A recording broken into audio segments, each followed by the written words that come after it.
Hello everyone, कैसे हैं आप सभी। उम्मीद करता हूँ आप सभी अच्छे होंगे। तो स्वागत करता हूँ आपके इस अपने YouTube channel Ravi classes plus में। आज हम जो टॉपिक डिस्कस करेंगे, चैप्टर जो डिस्कस करेंगे वो क्लास 12 फिजिक्स का चैप्टर 1 है। ये चैप्टर जो है वो फिजिक्स के स्टार्टिंग के जो चैप्टर है उसमें आपकी बहुत हेल्प करेगा और आगे चल के और भी चैप्टरों में बहुत हेल्प करेगा। तो ये चैप्टर एक तरह से हम कह सकते हैं पूरे फिजिक्स की क्या है, 12th के फिजिक्स की जो है मैग्नेटिज्म की फिजिक्स की जो मैग्नेटिज्म है हमारा पार्ट है, उस पार्ट का जो है ये बैकबोन हम इसे कह सकते हैं, रीढ़ की हड्डी है। तो इसलिए इस चैप्टर को बहुत अच्छे से आपको देखना होगा, बहुत अच्छे से आपको समझना होगा। मैं एक एक चीज़ आपको अच्छे से समझाऊंगा, साथ में न्यूमेरिकल भी अच्छे से करवा दूंगा। तो चलिए स्टार्ट करते हैं वीडियो को। तो जैसे कि चैप्टर का हमारा नाम है क्या, electric charges and field. Electric charges and field ये हमारे पहला चैप्टर है।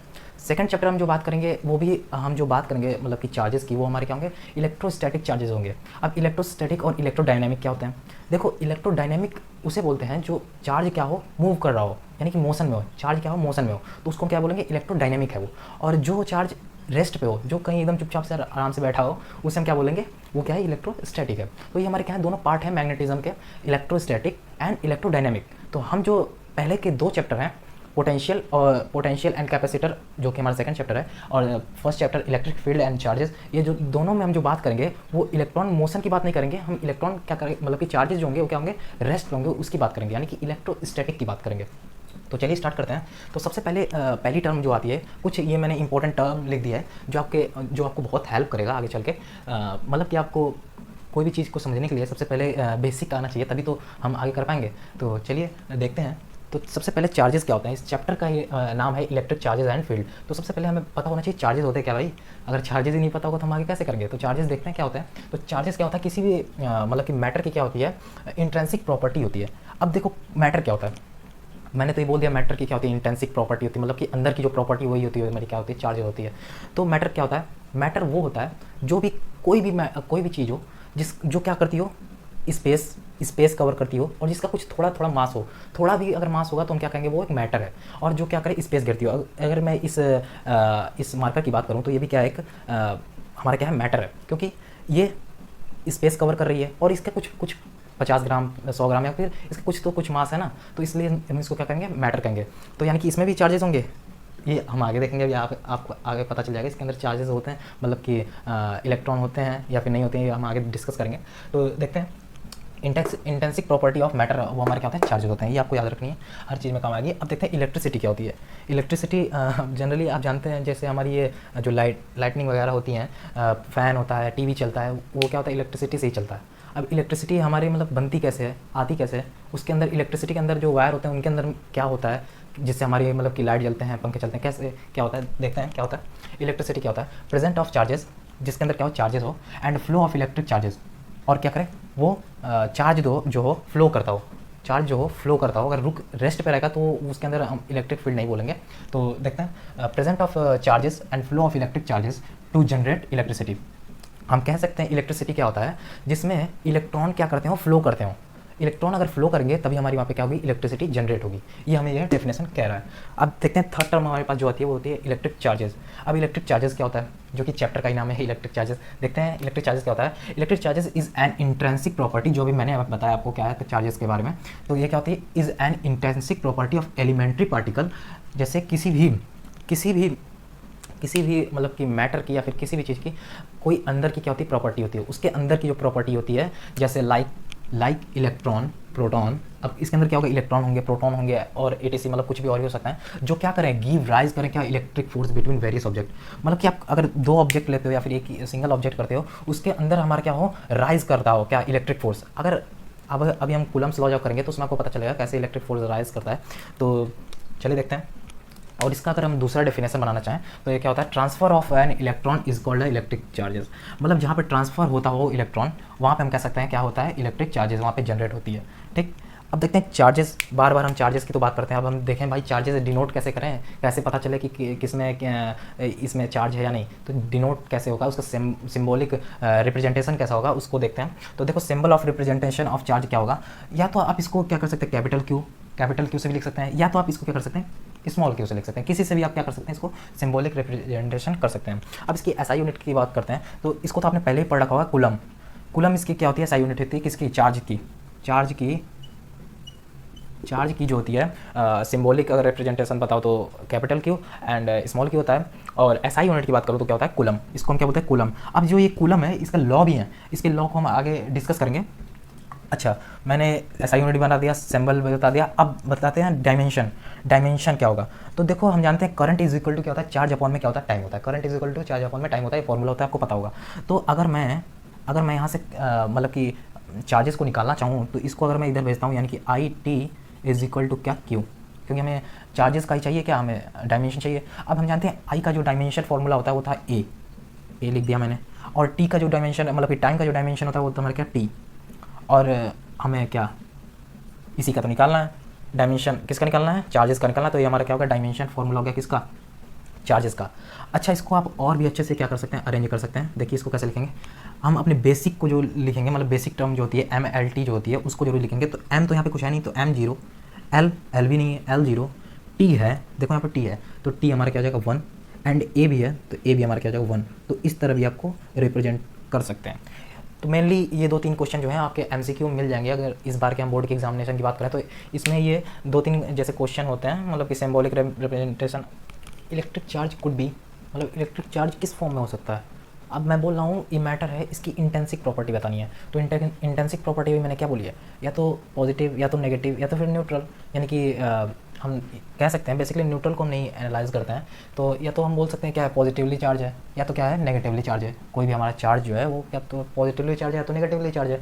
हाँ, तो अब ये बताओ पॉजिटिवली चार्ज हमारा कब बनता है, मतलब पॉजिटिव कोई भी एलिमेंट पॉजिटिव कब होता है, जब वो क्या करता है इलेक्ट्रॉन को क्या करता है लूज़ करता है। यानी कि जो रिच होते हैं वो हमारे क्या होते हैं हमेशा इलेक्ट्रॉन को क्या करते हैं लूज़ करते हैं, और जो रिच पर्सन होते हैं वो क्या होते हैं हमारे पॉजिटिव होते हैं, और जो निगेटिव पर्सन होते हैं वो हमारे क्या होते हैं पुअर होते हैं, मतलब कि वो गेन करते हैं। तो हम यहाँ से कह सकते हैं इलेक्ट्रॉन क्या करता है लूज़ जो करता है वो हमारा क्या होता है पॉजिटिवली चार्ज होता है, और जो इलेक्ट्रॉन को गेन करता है वो हमारा क्या होता है नेगेटिवली चार्ज होता है। और यहाँ पे हम ऐसे भी समझ सकते हैं जहाँ पर प्रोटॉनों की संख्या ज़्यादा होगी, जहाँ पर हमारे प्रोटॉनों की संख्या ज़्यादा होगी वो हमारा क्या हो जाएगा पॉजिटिवली चार्ज हो जाएगा, जहाँ पर इलेक्ट्रॉन की संख्या ज़्यादा होगी वहाँ पर वो हम पे हमारा क्या हो जाएगा इलेक्ट्रिक चार्ज, मतलब कि इलेक्ट्रॉन गेन हो जाएगा, यानी कि नेगेटिवली चार्ज हो जाएगा। अब देखते हैं कुछ सिंबॉलिक रिप्रेजेंटेशन देखते हैं। जैसे लाइक चार्जेस हमेशा क्या करेंगे रिपेल करेंगे, मतलब कि आपको ये याद रखना है हमेशा पॉजिटिव क्या करेगा रिपेल करेगा, मतलब कि ये भी पॉजिटिव ये भी पॉजिटिव। मान लो ये एक चार्ज है, मैंने एक और ले लेता हूँ, ये जैसे डस्टर है और ये क्या है मार्कर है। अब ये दोनों क्या है पॉजिटिवली चार्ज है। अब ये दोनों जब पॉजिटिवली चार्ज हैं तो ये जब आपस में क्या करेंगे अट्रैक्ट नहीं करेंगे, आपस में क्या करेंगे रिपेल करेंगे, यानी कि पॉजिटिव हमेशा क्या करेंगे रिपेल करेंगे। और इसी को अगर मैं मान लेता हूँ ये भी नेगेटिव है और ये भी नेगेटिव है तो ये दोनों भी क्या करेंगे तब भी क्या करेंगे रिपेल करेंगे। यानी कि लाइक चार्जेस अगर रहेंगे यानी कि पॉजिटिव हमेशा रिपेल करेंगे, नेगेटिव हमेशा रिपेल करेंगे। Like charges repel and unlike charges just इसका अपोजिट हो जाएगा। क्या हो जाएगा अनलाइक चार्जेस आर अट्रैक्ट, मतलब कि अनलाइक चार्जेस हमेशा क्या करेंगे अट्रैक्ट करेंगे, एक दूसरे को मतलब खींचना चाहेंगे। अब जैसे ये मेरा नेगेटिवली चार्ज है और ये मेरा क्या पॉजिटिवली चार्ज है सपोज, और ये अपने आप मतलब कि एक दूसरे को क्या करेंगे अट्रैक्ट करेंगे खींचेंगे एक दूसरे को। अगर ये नेगेटिव हो जाए ये पॉजिटिव हो जाए तब भी एक दूसरे को क्या करेंगे अट्रैक्ट ही करेंगे। तो यही होता है हमारा सिंबॉलिक रिप्रेजेंटेशन। अब देखते हैं sum property of electric charges कि अभी जितना हमने पढ़ा उसकी प्रॉपर्टी देखते थे कौन कौन सी प्रॉपर्टी हैं चार्जेस की। ठीक, तो देखते हैं सबसे पहला जो अभी मैंने डिस्कस किया क्या किया, same charges repel each other. Same charges हमेशा क्या करेंगे रिपेल करेंगे एक दूसरे को। ठीक, डिफरेंट चार्जेस हमेशा क्या करेंगे अट्रैक्ट करेंगे एक दूसरे को, क्या करेंगे अट्रैक्ट करेंगे खींचने की कोशिश करेंगे। और थर्ड अगर पॉइंट की बात करूँ तो चार्ज जो होता है वो हमारे साथ क्या होता है ऑलवेज क्या होता है कंजर्व्ड होता है। जैसे एनर्जी होती है, energy can be neither be created not be destroyed. Energy को हम ना ही बना सकते हैं और ना ही हम क्या कर सकते हैं नष्ट कर सकते हैं, उसको क्या कर सकते हैं एक फॉर्म से दूसरी फॉर्म में क्या कर सकते हैं ट्रांसफर कर सकते हैं। हम उसे मतलब डिस्ट्रॉय नहीं कर सकते हैं, बिल्कुल भी उसको खत्म नहीं कर सकते हैं। काइनेटिक एनर्जी है तो काइनेटिक एनर्जी को हम पोटेंशियल एनर्जी या हीट एनर्जी या लाइट एनर्जी में हम क्या कर सकते हैं कन्वर्ट कर सकते हैं, हम उसको मतलब कि डिस्ट्रॉय कभी नहीं कर सकते हैं। सेम उसी तरह चार्जेस के केस में होता है कि चार्जेस जो हमेशा होते हैं क्या होते हैं कंजर्व होते हैं, हम उसे कभी भी मतलब कि डिस्ट्रॉय नहीं कर सकते हैं। अब देखते हैं charge is not depend on speed. Charge हमारा कभी भी स्पीड पे डिपेंड नहीं करता है, क्योंकि यहाँ पे स्पीड की कुछ टर्म ही नहीं है, तो इसलिए हमारा क्या करेगा स्पीड पे डिपेंड ही नहीं करेगा। ठीक, फिर अगर फिफ्थ पॉइंट की बात करूँ मैं तो चार्ज जो होता है वो क्या होता है हमारा स्केलर क्वांटिटी होती है। अब स्केलर क्वांटिटी क्या होती है, देखो ये हमारा क्या करता है वेक्टर लॉ ऑफ एडिशन जो होता है, वेक्टर लॉ ऑफ एडिशन को ये क्या करता है फॉलो नहीं करता है। वेक्टर लॉ ऑफ एडिशन को क्या करता है ओबे, यानी कि ये क्या करता है वेक्टर लॉ ऑफ एडिशन को क्या करता है ओबे नहीं करता है। ठीक, तो देखते हैं क्या फ्रिक्शनल इलेक्ट्रिसिटी। फ्रिक्शनल इलेक्ट्रिसिटी क्या होता है? फ्रिक्शन से पता क्या क्या चलता है? घर्षण। घर्षण मतलब कि किसी भी दो बॉडी कांटेक्ट में ला रहे हैं और वो क्या कर रही है, रब कर रही है, तो उसी को हम क्या बोलते हैं, फ्रिक्शन बोलते हैं। तो यहाँ पे फ्रिक्शन कह रहा है क्या? Frictional electricity. फ्रिक्शनल किसमें? इलेक्ट्रिसिटी में। तो डेफिनेशन को पढ़ते हैं, उसके बाद देखते हैं। तो फ्रिक्शनल इलेक्ट्रिसिटी क्या होता है? व्हेन अ टू सबस्टेंस रब after two rise charge substance. ये हमें ये कहता है कि अगर आप कोई भी दो सबस्टेंस लीजिए, कोई भी अगर आपने दो सबस्टेंस लिया और उसको क्या कीजिए, रब कीजिए। अब उसको जब आप रब करेंगे तो उसके अंदर क्या आ जाएगा? चार्ज प्रोड्यूस हो जाएगा। अब आप अपने हाथ को अगर एक दूसरे को क्या करें, रब कराएं, मतलब कि फ्रिक्शन करें, तो इन दोनों के बीच में क्या हो जाएगा? चार्ज डेवलप हो जाएगा। भले ही थोड़ी मात्रा में होगा, लेकिन इनके बीच में क्या हो जाएगा? चार्ज डेवलप हो जाएगा। और आप इसके बीच में अगर मेटल वायर डालते हैं तो इसके बीच में आप देखेंगे कि वो क्या हो जाएगा? हीट हो जाएगा। थोड़ा हीट होगा लेकिन हीट हो जाएगा, तो क्या हो जाएगा? चार्ज डेवलप हो जाएगा उनके अंदर। तो यही मैंने यहाँ पर लिखा है। और मैं चार्जिंग बाई फ्रिक्शन से कैसे इलेक्ट्रिसिटी प्रोड्यूस होती है इसको आप ये भी देख सकते हैं। जैसे मैंने हमने क्या लिया है, एक सबस्टेंस लिया, एक ए एंड एक बी। तो देखो ए सबस्टेंस में हमारा क्या है, प्रेजेंट क्या है? इलेक्ट्रॉन है और प्रोटॉन। मैंने आपसे पहले ही बोल चुका हूँ कि इंटेंसिक प्रॉपर्टी है किसी भी मैटर की। तो इंटेंसिक प्रॉपर्टी हमारी क्या होती है? इलेक्ट्रॉन और प्रोटॉन ही होती है। तो ये कोई सबस्टेंस है, उसकी इंटेंसिक प्रॉपर्टी क्या है? इलेक्ट्रॉन है और प्रोटॉन है, मतलब कि इलेक्ट्रॉन भी है और यहाँ पे प्रोटॉन भी है। और ये जो दूसरा सबस्टेंस है उसमें भी सेम होगा, इलेक्ट्रॉन होंगे एंड प्रोटॉन होंगे। अब देखो इन दोनों को मैंने क्या किया? रब किया। अब इन दोनों को क्या किया? एक दूसरे को मतलब कि पास ला दिया, मतलब कि यहाँ पे मैं इनको क्या किया? एक दूसरे के कांटेक्ट में ला दिया। ये हमारा ए हो गया, ये हमारा बी हो गया। अब इन दोनों को क्या किया? मैंने रब कर दिया। ठीक। अब इन दोनों को जब रब किया तो मैंने सपोज किया कि जो ये सबस्टेंस जो पहला है उसके जो इलेक्ट्रॉन हैं वो न्यूट्रॉन से बहुत लूजली बॉन्डेड है। मतलब कि लूजली बॉन्डेड है, मतलब कि उनका जो न्यूट्रॉन के से जो अट्रैक्शन है, फोर्स ऑफ अट्रैक्शन है, बहुत कम है। उसमें थोड़ा भी अगर एनर्जी दे देंगे तो क्या हो जाएगा? तुरंत मतलब कि वो छोड़ देगा, वो सेल क्या करेगा? छोड़ देगा। तो ये क्या हुआ? ये जो हमारे इलेक्ट्रॉन है यहाँ पे इलेक्ट्रॉन है वो बहुत लूजली बॉन्डेड है कंपेयर टू बी, यानी कि बी सबस्टेंस के। तो जब इसको मैंने रब कराया तो इसके जो इलेक्ट्रॉन है वो यहाँ से मतलब कि ए सबस्टेंस से बी सबस्टेंस में चलेगा। क्यों? क्योंकि ये क्या है? बहुत लूजली बॉन्डेड है। मतलब कि न्यूट्रॉन्स बहुत क्या है? लूजली बॉन्डेड है। इस वजह से क्या किया? इसको छोड़ करके बी वाले पार्ट में होगा। तो ये जब इलेक्ट्रॉन यहाँ से लूज हुआ तो ये हमारा क्या हो जाएगा? पॉजिटिवली चार्ज हो जाएगा। तो ये हमारा क्या हो जाएगा? पॉजिटिवली चार्ज हो जाएगा। ठीक। और जब ये इलेक्ट्रॉन यहाँ से यहाँ गया है तो यहाँ पे हमारा क्या हो जाएगा? नेगेटिवली, क्योंकि यहाँ से क्या हो जाएगा? नेगेटिव चार्ज आ जाएगा, क्योंकि यहाँ से इलेक्ट्रॉन यहाँ पे आया है। तो इलेक्ट्रॉन जब आएगा तो नेगेटिव ही चार्ज होगा, क्योंकि हम जानते हैं इलेक्ट्रॉन पे हमारा चार्ज क्या होता है? माइनस होता है, और प्रोटॉन पे हमारा चार्ज क्या होता है? प्लस होता है। तो ये हो गया। अब यही हमारा क्या होता है? फ्रिक्शनल इलेक्ट्रिसिटी होता है। यही सेम इसी तरह हम क्या कर सकते हैं? किसी भी बॉडी को हम क्या कर सकते हैं? चार्ज कर सकते हैं बाय फ्रिक्शन। इनके बीच में हमारा क्या हुआ है? फ्रिक्शन हुआ है। तब यहाँ पे इलेक्ट्रॉन जो लूजली बॉन्डेड थे वो हमारे बी पार्ट में चले गए, और बी यहाँ से क्या हो गया? नेगेटिवली चार्ज हो गया, और ये क्या हो गया? पॉजिटिवली चार्ज हो गया। अब देखते हैं इलेक्ट्रोस्टैटिक। मैंने पहले ही वीडियो के पहले ही मैंने आपको बताया था इलेक्ट्रोस्टैटिक और इलेक्ट्रोडायनेमिक ये क्या है? फिजिक्स के क्या है? ब्रांचेज हैं। तो इलेक्ट्रोस्टैटिक अभी हम पढ़ रहे हैं, नेक्स्ट चैप्टर जो आएगा उसमें भी हम इलेक्ट्रोस्टैटिक ही पढ़ेंगे।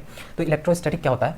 तो इलेक्ट्रोस्टैटिक क्या होता है? Electrostatic is the study of electric charges at rest. मैंने पहले ही बता चुका हूँ कि इलेक्ट्रोस्टैटिक जब हम पढ़ेंगे तो वहाँ पे हम चार्जेस को क्या करेंगे? मान कर ले चलेंगे वो रेस्ट पे है, वो मोशन उसके अंदर बिल्कुल नहीं है। तो हम जो यहाँ पे स्टडी करेंगे इलेक्ट्रोस्टैटिक के अंदर, वो हम क्या करेंगे? चार्जेस जो होंगे वो हमारे रेस्ट पे होंगे, उनकी स्टडी करेंगे। जहाँ पर हमारा वी यानी कि वी हमारा क्या वेलोसिटी जो होगी जीरो होगी, यानी कि इसका मतलब है कि हमारा जो चार्ज होगा वो हमारा रेस्ट पे होगा। अब कुछ फिगर है उसको देख लेते हैं कि कौन सा पॉजिटिवली चार्ज हो जाएगा, कौन सा नेगेटिवली चार्ज होगा, किसके अंदर रिपेल होगा, किसके अंदर अट्रैक्शन होगा, वो देख लेते हैं। तो जैसे मेरे पास फिगर फर्स्ट है। फिगर फर्स्ट में हमें दे रखा है क्या? एक हमारे पास क्या है? स्ट्रिंग जुड़ी हुई है किससे? ग्लास रॉड से। और हमारा जो ग्लास रॉड होता है वो हमारा पॉजिटिव है। अभी मैं नीचे बताऊंगा ग्लास रॉड या फिर कौन सा पॉजिटिव होता है कौन सा नेगेटिव होता है, वो आपको याद करना होगा। तो ग्लास रॉड हमारा क्या है? यहाँ पे पॉजिटिव है, और यहाँ पे मैंने दूसरी ग्लास रॉड जो है उसको क्या किया? उसके अप्रोच लाया। अब जब इसके अप्रोच लाऊंगा तो इसके बीच में क्या होगा? पॉजिटिव क्या करेंगे? एक दूसरे को क्या करेंगे? रिपेल करेंगे। तो ये क्या करेंगे? दोनों एक दूसरे के क्या करेंगे? दूर जाएगा। यानी कि अगर इसके पास ले जाऊंगा तो वो ऊपर जाएगा, या फिर ये नीचे आएगा। तो ये ऊपर जाएगा नीचे आएगा, ऐसा होगा। मतलब कि रिपेल करेगा। क्या करेगा? रिपेल क्या करेंगे? रिपेल करेंगे। एक दूसरे को क्या करेंगे? रिपेल करेंगे। अब यहाँ पे देखते हैं, एक तरफ मैंने लिया ये स्ट्रिंग है, ये हमारे इंसुलेटर का काम करती है। हाँ, और ये मैंने जैसे लिया एक रॉड लिया, क्या? प्लास्टिक रॉड लिया, और एक रॉड लिया क्या? दूसरा रॉड लिया, वो भी हमारा क्या है? प्लास्टिक रॉड है। अब देखो प्लास्टिक रॉड हमारा क्या होता है? नेगेटिवली चार्ज होता है। अब दोनों नेगेटिव क्या करेंगे? एक दूसरे को क्या करेंगे? रिपेल करेंगे। तो ये भी दोनों क्या करेगा? अपने एक दूसरे को क्या करेंगे? रिपेल करेंगे। तो जब रिपेल करेंगे तो इसमें भी क्या होगा? रिपल्शन होगा। रिपल्शन होगा। इनके बीच में क्या होगा? रिपल्शन होगा। ठीक। अब देखते हैं थर्ड केस। जिसमें हमने एक तो प्लास्टिक रॉड ले लिया और दूसरा हमने क्या लिया, ग्लास रॉड लिया। अब ग्लास रॉड को इसके अप्रोच ला रहे हैं, तो अब जब इसके एक पॉजिटिव एक नेगेटिव क्या करेंगे, अट्रैक्ट करेंगे, एक दूसरे को क्या करेंगे, करीब आने की कोशिश करेंगे, तो एक दूसरे को ये अपने क्या करेगा, अट्रैक्ट करेगा। यहाँ पे क्या होगा, अट्रैक्शन होगा। ठीक, तो ये तो हमारी कुछ फिगर थी। अब देखते हैं जनरली जब हम फ्रिक्शन करते हैं तो उसमें हम दो ही तरह के बस चार्ज डेवलप होते हैं, या तो पॉजिटिव होगा या तो नेगेटिव होगा। तो two charges develop on rubbing, जब दो रब करते हैं तो हमेशा क्या होता है, दो ही चार्ज डेवलप होता है, तो नेगेटिव होता है, ये तो पॉजिटिव होता है, या तो पॉजिटिव होता है तो नेगेटिव होता है। तो कौन कौन से चार्जेस हैं जो कि रबिंग के थ्रू हमें मिलते हैं? तो सबसे पहला था ग्लास रॉड। ग्लास रॉड हमेशा क्या होता है, पॉजिटिव चार्ज में होता है। फिर उसके बाद क्या होता है, कैट स्किन। कैट स्किन भी हमारा क्या होता है, पॉजिटिव चार्ज में ही आता है, इसको आपको याद रखना है। फिर यहाँ पे वुलन क्लॉथ, वुलन क्लॉथ जो होते हैं हमारे सारे होते हैं वुलन क्लॉथ, वो भी हमारे क्या होते हैं, पॉजिटिवली चार्ज होते हैं। और यहाँ पे क्या है, वुलन कोट, वुलन कोट जो होता है वो भी हमारा क्या होता है, पॉजिटिवली चार्ज होता है। तो ये हमारे सब क्या थे, पॉजिटिवली चार्ज। अब देखते हैं नेगेटिवली चार्ज। नेगेटिवली चार्ज में हमारे क्या आता है, सिल्क क्लॉथ। सिल्क क्लॉथ जो होते हैं वो हमारे क्या होते हैं, नेगेटिवली चार्ज होते हैं। ठीक, और तभी कभी कभी हमारा जो ये ऊपर की जो स्किन होती है वो कभी कभी क्लॉथ से क्या होती है, जब हम क्लॉथ इसके पास लाते हैं तो क्या करती है, उठती है नीचे गिरती है, मतलब कि कुछ अजीब तरीके से होता है। तो वहाँ पे क्या हो रहा है, अट्रैक्शन हो रहा है, क्योंकि हमारे बॉडी क्या नेगेटिवली चार्ज, और वहीं पर वुलन क्लॉथ अगर लाते हैं तो वो क्या करता है, अट्रैक्शन होता है। एक तरह का एम्बर रॉड होता है, एक तरह की रॉड होती है, वो भी हमारी क्या होती है, नेगेटिवली चार्ज होती है। फिर आता है प्लास्टिक रॉड, जो भी मैंने आपको बताया, ये भी हमारा क्या होता है, नेगेटिवली चार्ज होता है। अभी मैंने आपको यही बताया था। और उसके बाद क्या है, रबर। रबर जो हमारा होता है, रबर वो भी हमारा क्या होता है, एक नेगेटिवली चार्ज होता है। How to charge on object, किसी भी ऑब्जेक्ट को हम कैसे चार्ज कर सकते हैं? तो 3 तरीके से हम किसी भी ऑब्जेक्ट को चार्ज कर सकते हैं। फर्स्ट इज़ इंसुलेटर जो कि हम रबिंग के थ्रू चार्ज करते हैं। सेकंड इज़ कंडक्टर जो कि हम कॉन्टैक्ट के थ्रू चार्ज कर सकते हैं। और जो तीसरा जो कि बहुत इंपॉर्टेंट है वो है इंडक्शन, जो कि हम एक दूसरे के क्या कर सकते हैं, करीब लाएंगे, उसको क्या करेंगे, आपस में मतलब कि मिलाएंगे नहीं, हाँ अप्रोच में लाएंगे, केवल क्या करेंगे, अप्रोच में लाएंगे, कॉन्टैक्ट में नहीं लाएंगे। तो सबसे पहले देखते हैं इंसुलेटर। इंसुलेटर होता क्या है? इंसुलेटर जो होता है रबिंग के थ्रू हम कर सकते हैं। इंसुलेटर में क्या होता है, चार्ज मतलब कि डेवलप होता है। तो देखते हैं इंसुलेटर क्या कहता है, electric charge can flow difficult, जहाँ पर इलेक्ट्रिक चार्ज मतलब कि फ्लो करना कहाँ हो, डिफ़िकल्ट हो। अब जैसे ये मैंने मार्कर है, ये क्या है, इंसुलेटर है, यहाँ पर इलेक्ट्रिक फ्लो करता है। कभी मार्कर को अगर आप किसी बोर्ड के सॉकेट में डालें तो वहाँ पर देखिए इलेक्ट्रिक मतलब कि आप करंट नहीं लगेगा। क्यों करंट नहीं लगेगा? क्योंकि इसके अंदर क्या कर सकता है, इलेक्ट्रिक जो चार्ज है, इलेक्ट्रिक चार्ज जो है वो क्या हो रही है, यहाँ पर ट्रांसफ़र नहीं हो रही है, इलेक्ट्रॉन यहाँ पे जो है ट्रांसफ़र नहीं हो रहा है। तो यही मैंने यहाँ पे लिखा है, electric charge can flow difficult, बहुत ही डिफ़िकल्ट होता है इलेक्ट्रिक चार्ज को फ्लो करना। ठीक, किसी भी इंसुलेटर में। ठीक, अब देखो क्यों डिफ़िकल्ट होता है। यहाँ पे क्या होता है, माइनॉरिटी फ्रॉम इलेक्ट्रॉन, यहाँ पे बहुत ही कम मात्रा में क्या होता है, इलेक्ट्रॉन होते हैं, बहुत ही कम मात्रा में इलेक्ट्रॉन होंगे, तो यहाँ पे इलेक्ट्रिक फ्लो नहीं कर पाएगा। और थर्ड पॉइंट जो हमारा था, डू नॉट फ्लो इलेक्ट्रिसिटी, यही जो मैंने अभी आपको बताया, ये इसमें कभी भी इलेक्ट्रिसिटी फ्लो नहीं करता है। इसका बेस्ट एग्जाम्पल आपका आता है कॉम। जब आप कॉम को अगर अपने हेयर पे रब करते हैं और उसको पेपर पीस के पास ले आते हैं तो वो क्या करता है, पेपर पीस अट्रैक्ट करता है। तो इससे हमें क्या पता चलता है कि उनके बीच में क्या हो रहा है, अट्रैक्शन हो रहा है। यानी कि जो हमारा हेयर से जो हमने कॉम ले गया वो हमारे क्या नेगेटिवली चार्ज या फिर पॉजिटिवली चार्ज हो गई है, और जो हमारा पेपर पीस है वो पॉजिटिवली या फिर नेगेटिव चार्ज है। तो इसी को हम क्या कर सकते हैं। तो जैसे ये मेरा कॉम्ब है, ये मेरा क्या है, कॉम्ब है और ये हमारा क्या है, पेपर पीस है। हाँ, अब इन दोनों को क्या किया मैंने, कॉम को इसके पेपर पीस के पास लाया, तो यहाँ से पेपर पीस क्या करेंगे, इससे क्या करते हैं, ये अट्रैक्ट होना स्टार्ट कर देते हैं। जब इससे अट्रैक्ट करते हैं तो इससे हमें क्या पता चलता है कि यहाँ पे भी कुछ चार्ज डेवलप हो रहा है, तो उसी को हम बोलते हैं इंसुलेटर बाय रबिंग। ओके, जब हमने कॉम को रब किया। अब ऐसी बलून का आप देख लीजिए, बलून का एग्जांपल लीजिए। आप कभी भी बलून को मतलब कि उसमें हवा भर करके और अपने हेयर पे ऐसे रब कीजिएगा, और फिर उसको आप दीवार पे कहीं भी चिपकाने की कोशिश कीजिएगा। वो दीवार से एकदम क्या करता है, मतलब कि चिपक जाता है, बिना कुछ मतलब कि गम वगैरह लगाए ही वो चिपक जाता है। तो आप ऐसा ट्राई करके देखिएगा, एक्सपेरिमेंट करके देखिएगा। और थर्ड, जैसे सेकंड आता है, ये हमारा फर्स्ट था, सेकंड हमारा था कंडक्टर। कंडक्टर में हमारा क्या होता है, कॉन्टैक्ट में आता है। कोई बॉडी क्या होती है, कॉन्टैक्ट में आती है। तो जैसे यहाँ पे देखते हैं डेफिनेशन क्या कहता है, electric charge can flow easily, यहाँ पर इलेक्ट्रिक चार्ज बहुत तेज फ्लो होगा। अगर आप किसी भी कील को लीजिए, किसी भी मेटल चीज़ को लीजिए, और आप अगर सॉकेट में डालते हैं, अगर डालिएगा मत, डालते हैं तो वहाँ पर आपको बहुत ज़ोरदार का झटका, मतलब कि ज़ोरदार झटका लगता है। तो वहाँ पर क्या पता चलता है कि यहाँ पर इलेक्ट्रिक फ्लो हो रहा है बहुत तेज़।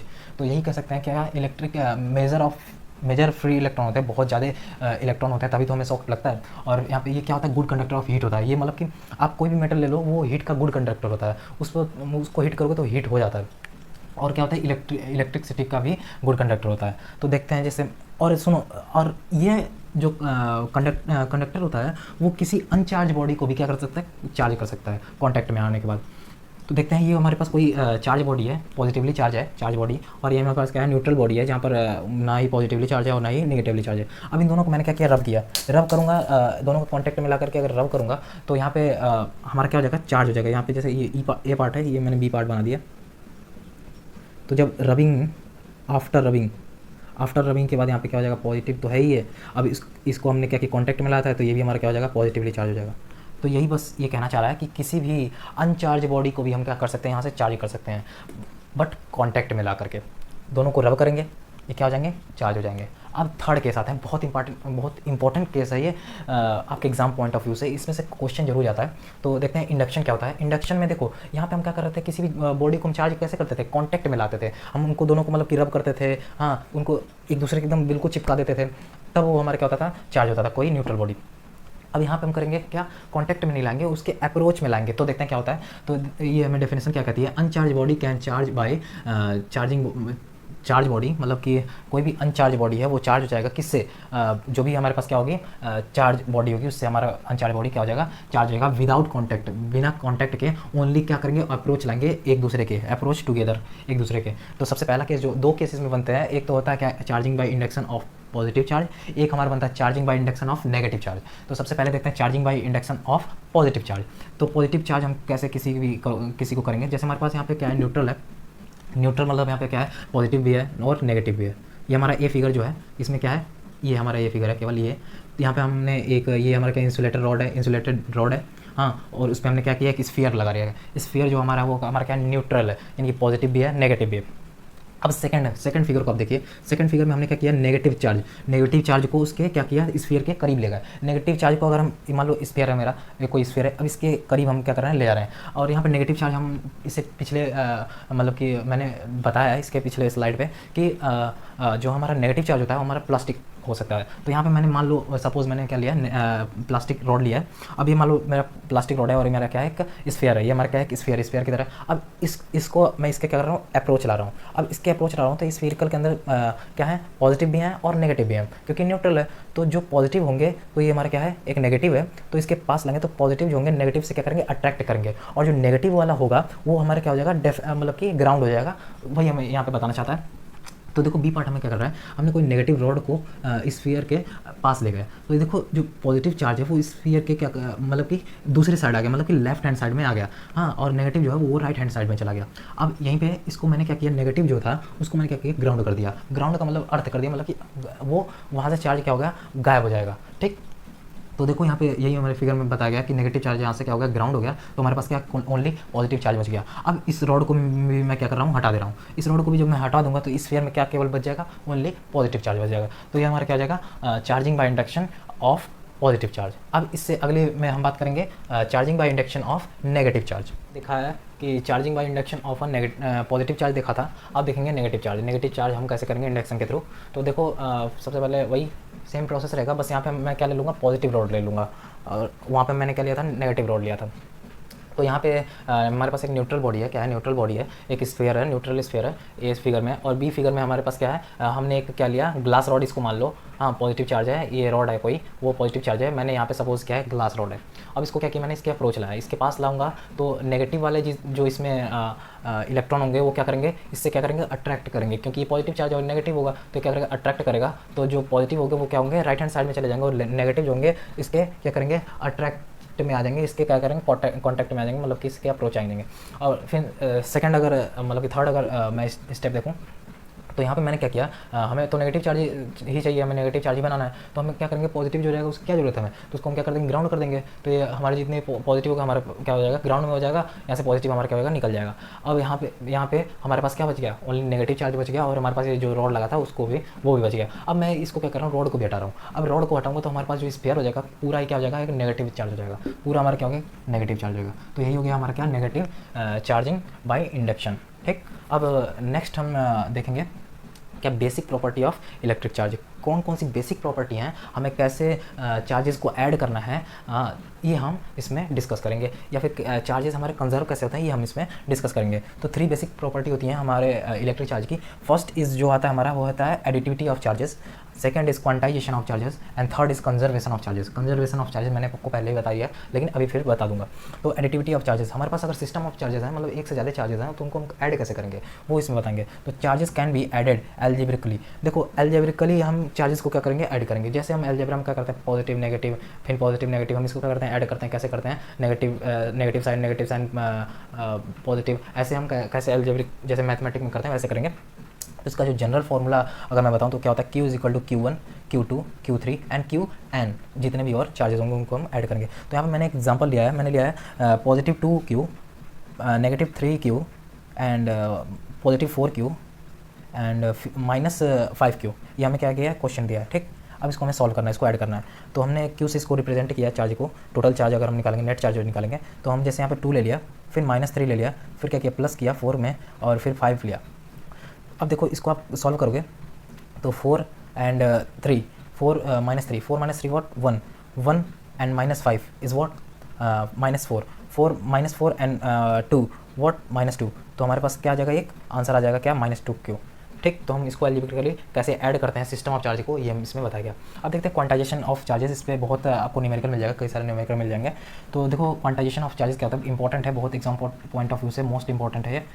तो क्वांटाइजेशन ऑफ चार्जेस क्या होता है, इलेक्ट्रिक चार्ज आर इंटीग्रल क्या होगा, मल्टीपल होगा of a basic unit of charges. इसके इंटीग्रल मल्टीपल का क्या मतलब होगा, इंटीग्रल, नाम में ही हर चीज़ छुपा हुआ है। इंटीजर जो होगा मल्टीपल होगा किसके, बेसिक चार्ज के, यानी कि इलेक्ट्रॉन के, ठीक। तो यहाँ पे हमने पॉजिटिव नेगेटिव, ये हमारा क्या होगा, नेचुरल नंबर होगा, जो कि हमारा इंटीजर होता है, मतलब कि इंटीजर हम यहाँ पे लेंगे पॉजिटिव और नेगेटिव, ठीक। और ये हमारा क्या हो जाएगा, इलेक्ट्रॉन हो जाएगा। अब देखो क्वांटाइजेशन को हम 2 तरीके से देख सकते हैं, एक होता है मैक्रोस्कोपिक लेवल और एक होता है माइक्रोस्कोपिक लेवल। तो मैक्रोस्कोपिक जो लेवल होता है उसको हम क्या करते हैं, इग्नोर करते हैं, और माइक्रोस्कोपिक लेवल जो होता है उसको हम क्या करते हैं, कंसीडर करते हैं। अब देखते हैं थर्ड जो हमारा टॉपिक है वो होता है कंजर्वेशन ऑफ चार्जेस, कि चार्जेस को हम क्या क्रिएट भी कर सकते हैं और डिस्ट्रॉय भी कर सकते हैं। तो इसका आंसर है नहीं। तो देखते हैं, the total charge on a body remain constant.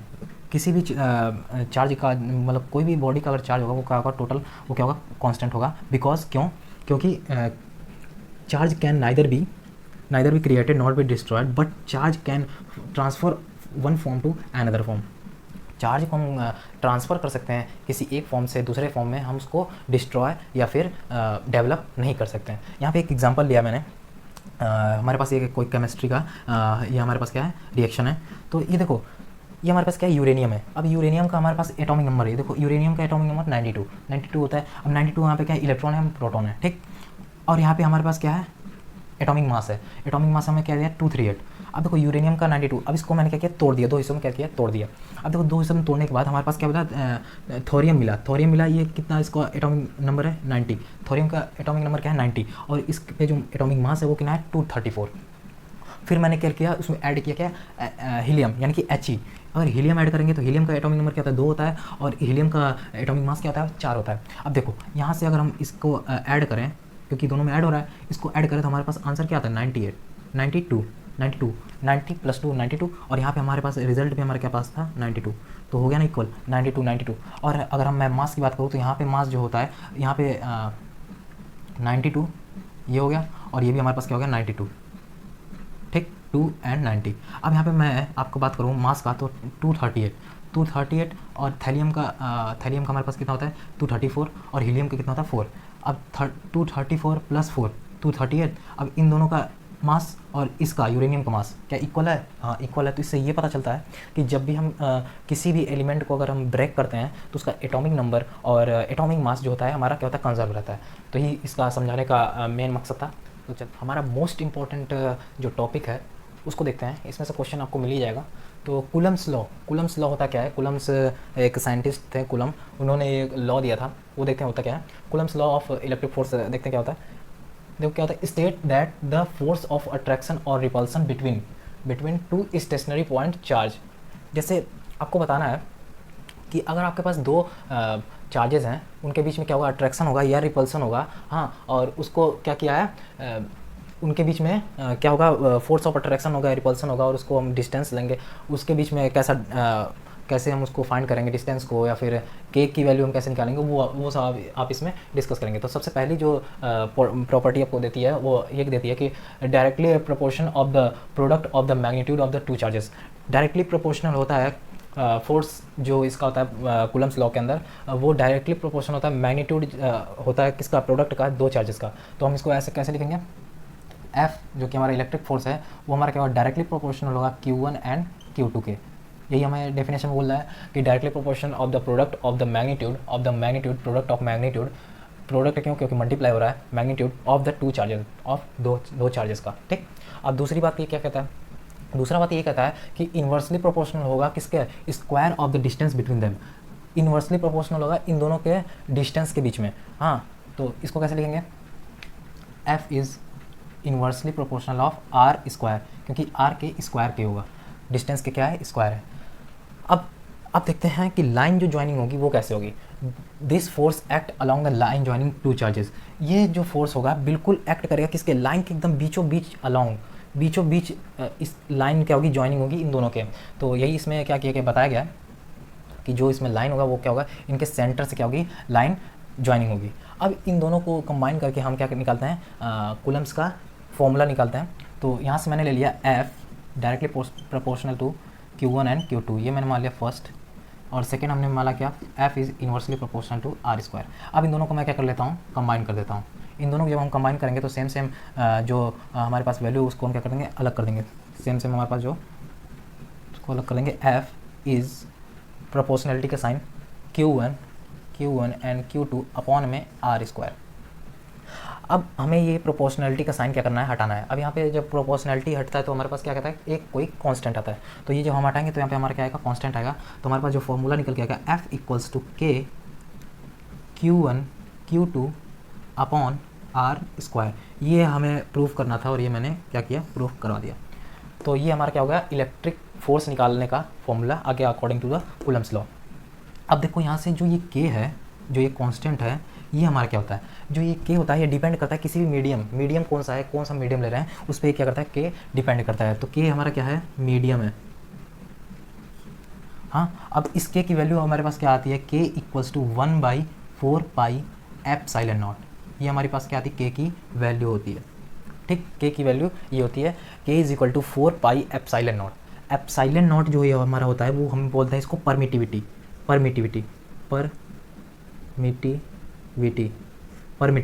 ये हमें बताता है एबिलिटी कि वो इलेक्ट्रिक एनर्जी को कितना स्टोर कर सकता है, इलेक्ट्रिक फोर्सों को वो कितना स्टोर कर सकता है, वही एबिलिटी हमारे क्या बताती है, परमिटिविटी बताती है। इसकी वैल्यू भी अगर हम कैलकुलेट करें, इसकी वैल्यू होती है 8.85 इंटू 10⁻12। तो इसको हम अगर फाइंड करते हैं टोटल 4 और पाई को भी हम कंबाइन करके, तो हमारे पास कुछ वैल्यू आती है K equals to 9 into 10⁻9 coulomb नहीं, न्यूटन मीटर स्क्वायर पर कूलम। ठीक, तो यहाँ से हमें पता चलता है कि K की ये हमारी क्या होती है, यूनिट होती है। अभी हम इसको आगे डिस्कस करेंगे। तो यहाँ पे मैं K की सारी वैल्यू और सारी चीज़ निकालता हूँ। तो सबसे पहले हम क्या निकालते हैं, सबसे पहले निकालते हैं K की यूनिट। K की यूनिट क्या होगी, K की ऐसा यूनिट। तो हमें फॉर्मूला मिला था F is equal to K Q1 Q2 upon R square. अब देखो F को यहीं पर आने दो, Q1 और Q2 को नीचे लाओ, Q1 Q2, R को क्या करो, ऊपर ले जाओ, और यहाँ पे K ऐसे का ऐसा। ये हमारे पास K की हम ऐसे यूनिट निकाल सकते हैं। अब Q1 और Q2, इसकी हम जानते हैं Q की हमारी क्या होती है, कूलम होती है।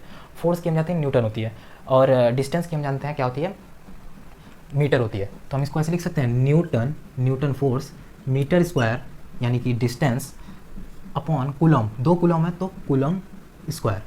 ये हमारे पास क्या आ गई, यूनिट आ गई K की। अब इसको आप सीधा कर सकते हो, इसको ऊपर ले जाओगे क्या हो जाएगा, इन्वर्स हो जाएगा। तो K is equal to newton metre square पर स्क्वायर कूलम। ठीक, तो ये हमारी हो गई क्या, यूनिट ऑफ K। अब देखते हैं यहाँ पे इन्वर्स स्क्वायर लॉ फॉलो होता है इस पूरे उसमें। तो इन्वर्स स्क्वायर लॉ कैसे फॉलो होता है, इन्वर्स स्क्वायर लॉ का अगर मैं ग्राफ बनाने जाऊँ तो कैसे बनेगा, तो हम जानते हैं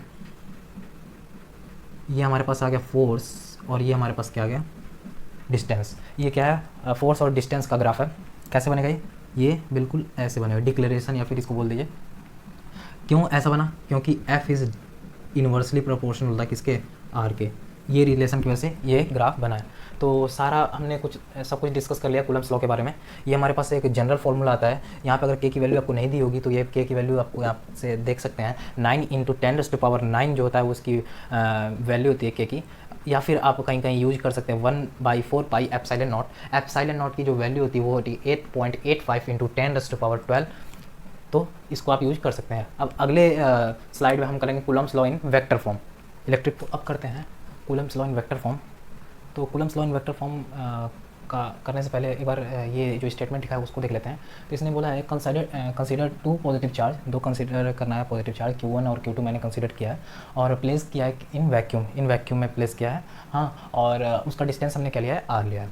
तो जैसे मैं यहाँ पे बनाता हूँ ये फिगर, यहाँ पे मैंने लिया Q1 और यहाँ पे ले लिया मैंने क्या? Q2। ठीक, थोड़ा बड़ा बना दो, है Q2। ठीक, ये हमारे पास 2 पॉजिटिव चार्ज है, सेम चार्जेस हैं, पॉजिटिव ले लो या फिर नेगेटिव ले लो। ठीक, और इनका जो डिस्टेंस को मैंने जो सेपरेट किया है वो किया है R। ठीक, ये मॉडुलस क्यों? क्योंकि डिस्टेंस है तो इसलिए हम क्या करेंगे? मॉडुलस ही लगाएंगे। हाँ, अभी हम केवल स्केलर की बात कर रहे हैं। अब देखो यहाँ पर क्या होगा, अब ये मैंने क्या लिया? दोनों पॉजिटिव लिया। क्या लिया? दोनों पॉजिटिव चार्ज लिया। ठीक, अभी दोनों क्या होगा? रिपल्सन होगा। तो ये जो फर्स्ट चार्ज है वो सेकंड पे क्या करेगा? फोर्स एक्सर्ट, मतलब कि फोर्स लगाएगा। तो ये इधर कुछ जाएगा, ये कुछ इधर जाएगा, ये इधर जाएगा। तो F2 पे जो फोर्स लगेगा, F2 पे जो लगेगा वो कौन लगाएगा? 1 लगाएगा। ठीक, F21 इसको हम लिखेंगे। अब F1 पे भी तो कुछ फोर्स लगेगा, तो F1 पे जो फोर्स लगाएगा वो किसके कारण लगेगा? F2 के कारण लगेगा। तो F12। अब जब हम इधर जाते हैं तो जो हमारा डिस्टेंस होता है R2 माइनस R1, यानी कि फाइनल माइनस इनिशियल, यानी कि R2 माइनस R1। ये मैंने क्या किया? सपोज किया। अब जब हम इधर आते हैं तो हमारा क्या डिस्टेंस हो जाता है? R1 minus R2।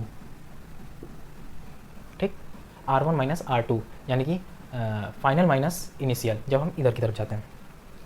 अब हम इसको क्या करते हैं? सॉल्व करते हैं।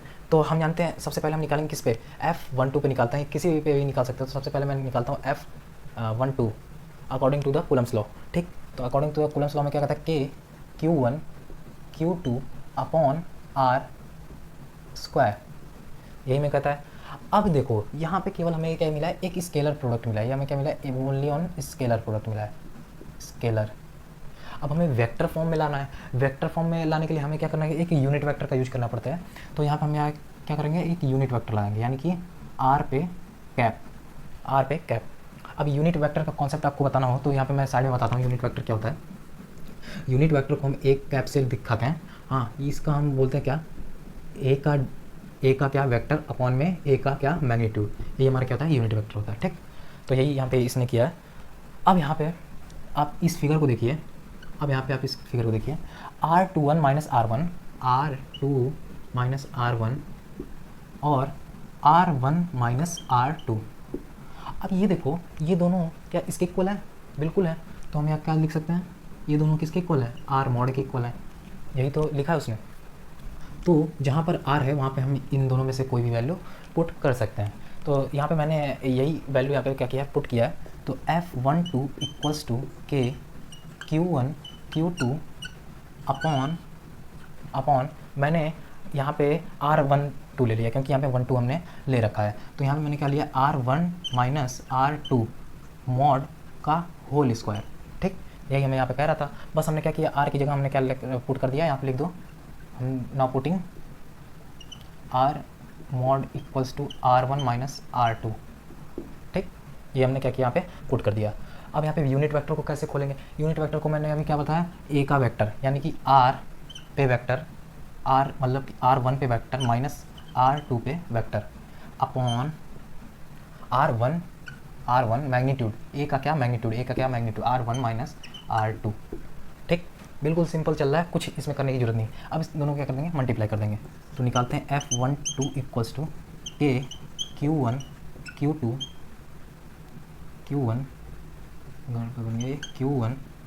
Q2 upon R1 minus R2 mod. अब यहाँ पे एक ये दोनों क्या हो जाएंगे, पावर प्लस हो जाएंगे, तो क्या हो जाएगा आर पे क्यू, और ये यूनिट मतलब कि मैग्नेट वेक्टर फॉर्म ऊपर मैंने ऐसे ऐसे का ऐसे लिख दिया। तो ये हमारा क्या आ गया F12, ये हमारे पास क्या आ गया F12। ठीक, यही हमें प्रूव करने को बोला था, ये हमने कर दिया। अब ऐसे जैसे मैंने F12 निकाला है वैसे ही हम क्या निकालेंगे F21। तो यहाँ पे लिख सकते हैं F21 इक्वल्स टू के Q1 Q2 अपॉन, बस R की जगह आपको क्या डाल देना है F मतलब कि R2 माइनस R1 आपको केवल पुट कर देना है। तो R2 माइनस R1 पे क्यूब और R2 पे वेक्टर माइनस R1 पे वेक्टर। ठीक, यही हमसे क्या कर रहा था, प्रूव कराने को कह रहा था। तो ये मैंने F1 और F2 यहाँ से निकाल दिया। अब इन दोनों सबको क्या इससे कंक्लूजन क्या निकलता है, इसका कंक्लूजन ये निकलता है कि F21 इक्वल्स टू है माइनस F12 के।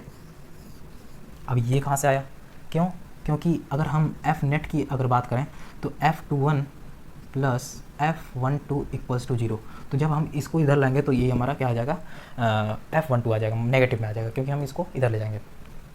अब देखो इसका क्या मतलब है, नेगेटिव साइन का क्या मतलब, नेगेटिव साइन ये हमें इंडिकेट करता है कि वो हमारा क्या जा रहा है, अपोजिट में जा रहा है। ठीक, तो यहाँ से हम इसको आपको देख के एक फॉर्मूला याद आता होगा किसका, न्यूटन थर्ड लॉ का। तो ये हमारा क्या कहता है, Newton third law, Newton third law equal and opposite reaction. Equal किस लिए, क्योंकि इक्वल इसका क्या है मैग्नीट्यूड है, अपोजिट इसलिए क्योंकि इसका डायरेक्शन क्या है, दोनों के अपोजिट है। तो ये हमारा हो गया Coulomb's law in vector form है। डाइलेक्ट्रिक कांस्टेंट बहुत इंपॉर्टेंट है, dielectric constant and relative permittivity दोनों में से कोई भी एग्जाम में आ सकता है, दोनों नाम एक ही है। ठीक, तो डाइलेक्ट्रिक कांस्टेंट हमें क्या कहता है, it is defined as the ratio of permittivity of medium is to be permittivity of free space is equal to relative permittivity. देखो ये क्या कहता है कि जो रिलेटिव परमिटिविटी है वो हमारा क्या है, डिविजिबल है, मतलब कि रेशियो है किस चीज़ का, E M and E naught. E M is what permittivity of medium and E naught is what permittivity of free space. तो इसको हम देखते हैं कैसे इसको ड्राइव करेंगे। ठीक, तो अब देखते हैं पहले परमिटिविटी, मैंने इससे पिछले वाले स्लाइड में बता चुका हूँ आपको कि परमिटिविटी होता क्या है। परमिटिविटी होता है कि the ability of charges to store energy. कोई भी जो मतलब कि कोई भी कंडक्टर या फिर कुछ भी आपके पास सब्सटेंस है वो कितनी एबिलिटी अपने अंदर स्टोर करके रखता है, उसी को हम कहते हैं क्या, परमिटिविटी कहते हैं। तो अगर इसको हम ड्राइव करना चाहें, मतलब कि इसको निकालना चाहें तो हम कैसे निकालेंगे। तो देखो सबसे पहले according to the Coulomb's law, according to the Coulomb's law हम जानते हैं इलेक्ट्रिक फोर्स क्या होता है। अगर हम निकालते हैं किसका, परमिटिविटी ऑफ फ्री स्पेस, तो हमारा क्या निकलेगा Q1 Q2 अपॉन के को हम क्या लिख सकते हैं 4 पाई एप्सिलॉन नॉट, क्योंकि हमने इलेक्ट्रिक फोर्स भी हमने क्या लिया है, नॉट में लिया है, epsilon naught and R square. इसको हमने दे दिया फर्स्ट इक्वेशन। ठीक, अब सेकंड लिखते हैं हम, सेकंड निकालते हैं medium, electric force in medium Q1 Q2 upon 4 pi epsilon M क्यों, क्योंकि हम क्या निकालना है, मीडियम का निकालना है, तो इसलिए हमारी क्या होगी, परमिटिविटी होगी जो ऑफ मीडियम की होगी। ठीक, और आर स्क्वायर का ऐसा क्या ऐसा ही। ठीक, सेकंड। अब हम क्या करते हैं, फर्स्ट को जो है सेकंड से क्या करते हैं, डिवाइड कर देते हैं। तो divide by first and second. ठीक, तो डिवाइड करते हैं एफ नॉट अपॉन में क्या, एफ एम। ठीक, तो कर लेते हैं, एफ नॉट हमारा क्या है, Q1 Q2 upon 4 pi epsilon naught R square upon Q1 Q2 upon 4 pi epsilon M R square. ठीक, यही है, सीधा सीधा हमने वैल्यू क्या किया, पुट किया। अब देखो इस Q1 Q2 से ये Q2 कैंसिल, अगर इसको आप रेसिप्रोकल करोगे तो अब यहाँ से 4 पाई से 4 पाई कैंसिल। ठीक, आर स्क्वायर से आर स्क्वायर कैंसिल, हमारा क्या बचा, एप्सिलॉन नॉट और एप्सिलॉन एम बचा। तो इसको अगर हम लिखेंगे तो ये भी हमारा क्या हो जाएगा, रेसिप्रोकल हो जाएगा। तो क्या हो जाएगा, एफ नॉट अपॉन में एफ एम इक्वल्स टू क्या, एप्सिलॉन एम अपॉन में एप्सिलॉन नॉट। ठीक, अब देखो मुझे एक बात बताओ, F naught and F M equals किसके है, यह है रिलेटिव परमिटिविटी के इक्वल। तो रिलेटिव परमिटिविटी को हम के भी लिख सकते हैं, कैपिटल के भी लिख सकते हैं, और या फिर हम इसको क्या लिख सकते हैं, एप्सिलॉन और आर भी लिख सकते हैं। दोनों में से आप कोई भी टर्म यूज़ कर सकते हो। तो यहाँ पे हम रख दें आर, तो यहाँ पे हम के रखता हूँ, मान लो मैं कैपिटल के रखता हूँ, capital K is equal to E M upon में ई नॉट। ठीक, ये हमारे पास क्या आ गया, रिलेशन आ गया था, यही हमें प्रूव करना था और यही हमने क्या किया, प्रूफ कर दिया। ठीक, यहाँ पे लिख सकते हैं हैंस प्रूव, हैंस प्रूव। अब नोट डाल के एक चीज़ लिखो, नोट डाल के एक चीज़ लिखो कि एफ नॉट बड़ा होगा एफ एम से, तब ये स्टेटमेंट जो होगी सेटिस्फाइड होगी, और एप्सिलॉन नॉट बड़ा होगा किसके, एप्सिलॉन एम के, तब ये स्टेटमेंट क्या होगी, करेक्ट होगी। तो ये हो गई हमारी dielectric constant and relative permittivity का full explanation. Between multiple charges and superposition, इन दोनों में से कोई भी आपको दे सकता है। हाँ, तो देखते क्या है, the total force on a given charges is vector sum of force exert on it due to all other charges. कोई सिस्टम होगा चार्जेस का, कई चार्जेस जहाँ पर ऑपरेट करेंगे, उस सिस्टम का हम किसी एक पॉइंट पर हम क्या करेंगे, एक पर्टिकुलर पॉइंट पर हम क्या निकालेंगे, टोटल फोर्स निकालेंगे। तो देखो जैसे हमने एक पॉइंट माना यहाँ पे क्या Q2, एक पॉइंट माना यहाँ पे Q3 और एक पॉइंट हमने लिया Q1। अब Q2 से ओरिजिन से जो ये हमारे पे क्या है, एक्स एक्सिस है, वाई एक्सिस है और जेड एक्सिस है। तो ओरिजिन से जो दूरी है Q2 की वो हमने लिया है R2, और Q3 की जो दूरी लिया मैंने R3, और Q1 की जो दूरी है वो हमने लिया क्या, R1। और जो Q1 पे जब हम फोर्स देखेंगे Q2 के थ्रू जो लगने वाला होगा, क्योंकि हमें Q1 पे ही निकालना है, तो ये हमारा क्या हो जाएगा, F फोर्स लगेगा किस पे, 1 पे लगेगा, किससे लगेगा, ड्यू टू 2। ठीक, और इसका जो डिस्टेंस हो जाएगा 2R21 हो जाएगा, और इसका जो डिस्टेंस हो जाएगा Q1 से और Q3 का डिस्टेंस वो हमारा हो जाएगा R31, और इससे जो इस पर फोर्स लगेगा वो हमारा कौन सा लगेगा, F1 पे कौन लगाएगा, 3 लगाएगा। अब इन दोनों कंपोनेंट का हम अगर रिजल्टेंट निकालें तो हमारा ये F1 जो आएगा रिजल्टेंट, इसी को हमें क्या करना है, फाइंड करना है। तो हम कैसे फाइंड करेंगे, आइए देखते हैं। तो according to the Coulomb's law,